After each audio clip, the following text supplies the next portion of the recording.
ಭಾರತದ ಪ್ರಜಾಪ್ರಭುತ್ವದ ಅತಿದೊಡ್ಡ ಹಬ್ಬಕ್ಕೆ ಮುಹೂರ್ತ ಫಿಕ್ಸ್ ಆಗಿದೆ.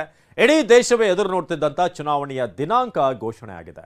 ಕೇಂದ್ರ ಚುನಾವಣಾ ಆಯೋಗ ಲೋಕಸಭೆ ಚುನಾವಣೆ ಮುಹೂರ್ತವನ್ನು ನಿಗದಿ ಮಾಡಿದ್ದು ದೇಶದಾದ್ಯಂತ 7 ಹಂತಗಳಲ್ಲಿ ಮತದಾನ ನಡೆಯಲಿದೆ. ಏನೋ ಕರ್ನಾಟಕದಲ್ಲಿ 2 ಹಂತದಲ್ಲಿ ಮತದಾನ ನಡೆಯಲಿದ್ದು ಯುದ್ಧ ಭೂಮಿ ಮತ್ತಷ್ಟು ರಂಗೇರಿದೆ. ಹಾಗಾದ್ರೆ ಲೋಕಸಭೆ ಚುನಾವಣೆಯ ಕಂಪ್ಲೀಟ್ ವೇಳಾಪಟ್ಟಿ ಹೇಗಿದೆ? ಬನ್ನಿ ರಿಪೋರ್ಟ್ ನೋಡೋಣ. ಲೋಕಸಭಾ ಚುನಾವಣಾ ಮಹಾಯುದ್ಧಕ್ಕೆ ಮುಹೂರ್ತ.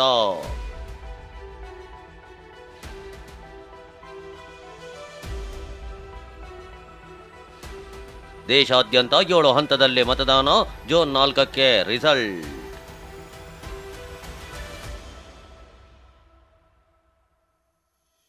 ಕರ್ನಾಟಕ ಕುರುಕ್ಷೇತ್ರದಲ್ಲಿ 2 ಹಂತದಲ್ಲಿ ವೋಟಿಂಗ್.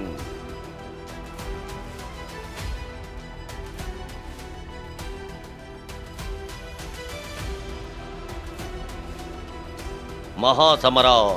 ಲೋಕಸಭಾ ಚುನಾವಣಾ ಮಹಾಸಮರಕ್ಕೆ ಮುಹೂರ್ತ ಫಿಕ್ಸ್ ಆಗಿದೆ. ಮತದಾರ ದೇಶದ ಭವಿಷ್ಯ ಬರೆಯೋ ದಿನ ನಿಗದಿಯಾಗಿದೆ. ದೇಶದ 543 ಅಖಾಡದಲ್ಲಿ 7 ಹಂತದಲ್ಲಿ ಮಹಾಯುದ್ಧವೇ ನಡೆಯಲಿದ್ದು ಜೂನ್ 4ರಂದು ಫಲಿತಾಂಶ ಹೊರಬೀಳಲಿದೆ. ಮಹತ್ವದ ಸುದ್ದಿಗೋಷ್ಠಿ ನಡೆಸಿದ ಕೇಂದ್ರ ಚುನಾವಣಾ ಆಯೋಗ 543 ಕ್ಷೇತ್ರಗಳ ಲೋಕಸಭಾ ಚುನಾವಣೆಯ ವೇಳಾಪಟ್ಟಿ ಘೋಷಣೆ ಮಾಡಿದೆ. ಜೊತೆಗೆ ಆಂಧ್ರಪ್ರದೇಶ ಸೇರಿ 4 ರಾಜ್ಯಗಳ ವಿಧಾನಸಭಾ ಚುನಾವಣೆ ಮತ್ತು ಕರ್ನಾಟಕದ ಸುರಪುರ ವಿಧಾನಸಭಾ ಕ್ಷೇತ್ರವೂ ಸೇರಿದಂತೆ 13 ರಾಜ್ಯಗಳ 26 ಅಸೆಂಬ್ಲಿ ಕ್ಷೇತ್ರಗಳ ಉಪಚುನಾವಣೆ ದಿನಾಂಕವನ್ನು ಘೋಷಣೆ ಮಾಡಿದೆ. ಹಾಗಾದ್ರೆ ಎಲ್ಲೆಲ್ಲಿ ಯಾವಾಗ ಮತದಾನ ನಡೆಯುತ್ತೆ? ಕರ್ನಾಟಕ ಕುರುಕ್ಷೇತ್ರದಲ್ಲಿ ಮತದಾನ ಯಾವಾಗ, ನಾಮಪತ್ರ ಸಲ್ಲಿಕೆ ಯಾವಾಗ ಅನ್ನೋ ಕಂಪ್ಲೀಟ್ ಮಾಹಿತಿಯನ್ನ ತೋರಿಸ್ತೀವಿ ನೋಡಿ.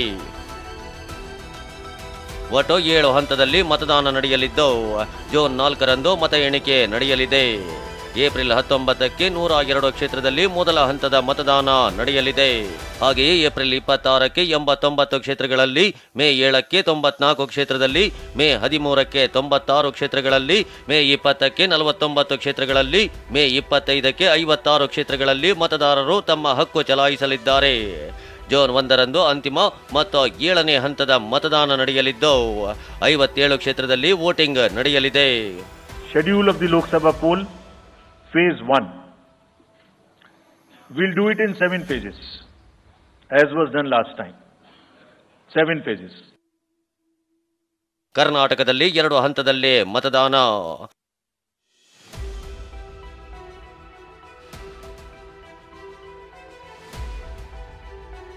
ಜಸ್ಟ್ ಇನ್ನು 12 ದಿನ ಕಳೆದರೆ ರಾಜ್ಯದಲ್ಲಿ ಚುನಾವಣಾ ಅಧಿಸೂಚನೆ ಹೊರಬೀಳಲಿದೆ. ಮಾರ್ಚ್ 28ರಿಂದ ನಾಮಿನೇಷನ್ ಪ್ರಕ್ರಿಯೆ ಆರಂಭವಾಗಲಿದೆ. ನಾಮಿನೇಷನ್ಗೆ ಏಪ್ರಿಲ್ 4 ಕೊನೆಯ ದಿನವಾಗಿದ್ದು ಏಪ್ರಿಲ್ 5ರಂದು ನಾಮಪತ್ರ ಪರಿಶೀಲನೆ ನಡೆಯಲಿದೆ.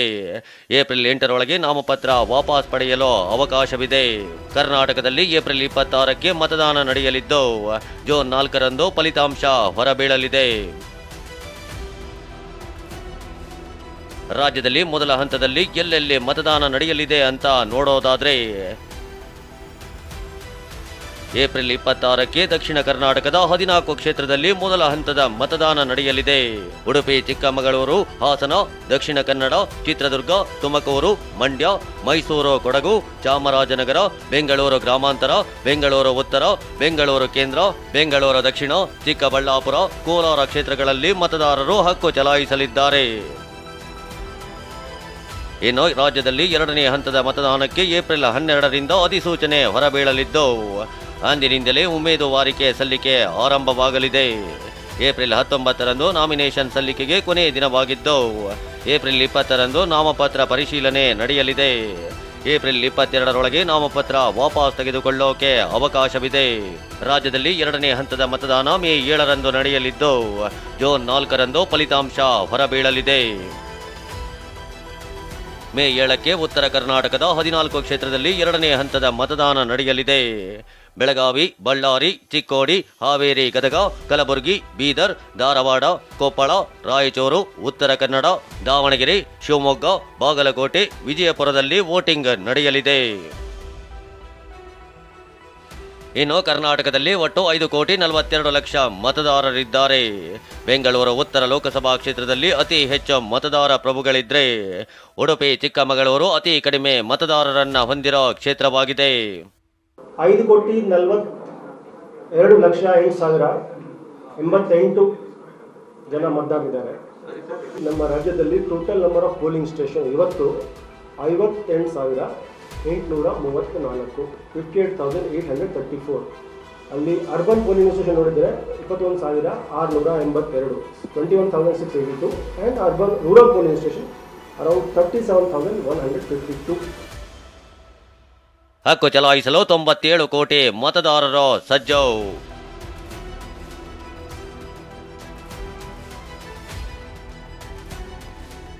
ದೇಶದಲ್ಲಿ ಒಟ್ಟು 97 ಕೋಟಿ ಮತದಾರರಿದ್ದು, ಈ ಪೈಕಿ 49 ಕೋಟಿ 70 ಲಕ್ಷ ಪುರುಷ ಮತದಾರರು, ಹಾಗೆಯೇ 47 ಕೋಟಿ 10 ಲಕ್ಷ ಮಹಿಳಾ ಮತದಾರರಿದ್ದಾರೆ.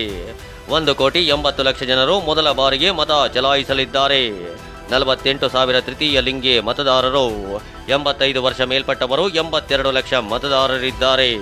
ಹಾಗೆಯೇ 100 ವರ್ಷ ದಾಟಿದ 2,18,000 ಮತದಾರರಿದ್ದರೆ 19 ಕೋಟಿ 74 ಲಕ್ಷ ಯುವ ಮತದಾರರಿದ್ದಾರೆ. ಇನ್ನು ದೇಶದಾದ್ಯಂತ 10,50,000 ಮತಗಟ್ಟೆಗಳನ್ನು ಆಯೋಗ ನಿರ್ಮಾಣ ಮಾಡಲಿದೆ. ಈ ಮತಗಟ್ಟೆಗಳಲ್ಲಿ 55 ಲಕ್ಷ ಇವಿಎಂಗಳನ್ನು ಬಳಕೆ ಮಾಡಲಾಗ್ತಿದೆ.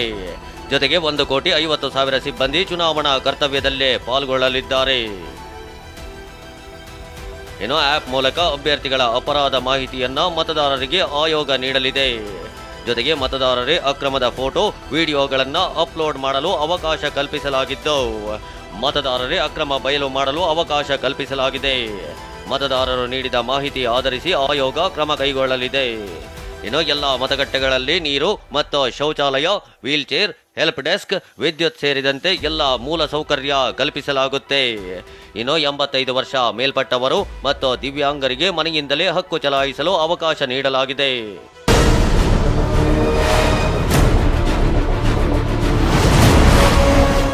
ಸುರಪುರ ಉಪಚುನಾವಣೆಗೆ ಮುಹೂರ್ತ ಫಿಕ್ಸ್. ಆಂಧ್ರ ಪ್ರದೇಶ ಸೇರಿ 4 ರಾಜ್ಯಗಳಿಗೆ ವಿಧಾನಸಭಾ ಚುನಾವಣೆಗೂ ಮುಹೂರ್ತ ನಿಗದಿಯಾಗಿದೆ. ರಾಜ ವೆಂಕಟಪ್ಪ ನಾಯಕ್ ನಿಧನದಿಂದ ತೆರವಾದ ಸುರಪುರ ಕ್ಷೇತ್ರಕ್ಕೆ ಉಪಚುನಾವಣೆಗೂ ಡೇಟ್ ಫಿಕ್ಸ್ ಆಗಿದೆ. ಮೇ 7ರಂದು ಸುರಪುರದಲ್ಲಿ ಮತದಾನ ನಡೆಯಲಿದ್ದು, ಜೂನ್ 4ರಂದು ಮತ ಎಣಿಕೆ ನಡೆಯಲಿದೆ. 7 ಹಂತದ ಚುನಾವಣಾ ಪ್ರಕ್ರಿಯೆ ಸರಿಯಲ್ಲ ಎಂದ ಖರ್ಗೆ. 7 ಹಂತದಲ್ಲಿ ಚುನಾವಣೆ ನಡೆಯಲಿದ್ದು, ಇದು ಸರಿಯಾದ ಪ್ರಕ್ರಿಯೆ ಅಲ್ಲ ಅಂತ ಎಐಸಿಸಿ ಅಧ್ಯಕ್ಷ ಮಲ್ಲಿಕಾರ್ಜುನ ಖರ್ಗೆ ಹೇಳಿದ್ದಾರೆ. ಇದರಿಂದ ಅಭಿವೃದ್ಧಿ ಕಾರ್ಯಗಳಿಗೆ ಸಮಸ್ಯೆಯಾಗುತ್ತೆ ಅಂತ ಗುಡುಗಿದ್ದಾರೆ. 7 means nearly all development work will be stopped, and stopping nearly 70-80 days means you imagine how the country will progress. ಲೋಕಸಮರಕ್ಕೆ ಚುನಾವಣೆ ಘೋಷಣೆ ಆಗ್ತಾ ಇದ್ದಂತೆ ನೀತಿ ಸಂಹಿತೆ ಜಾರಿಯಾಗಿದ್ದು, ದೇಶದ ಭವಿಷ್ಯ ಜೂನ್ 4ರಂದು ಹೊರಬೀಳಲಿದೆ. Bureau report, TV9.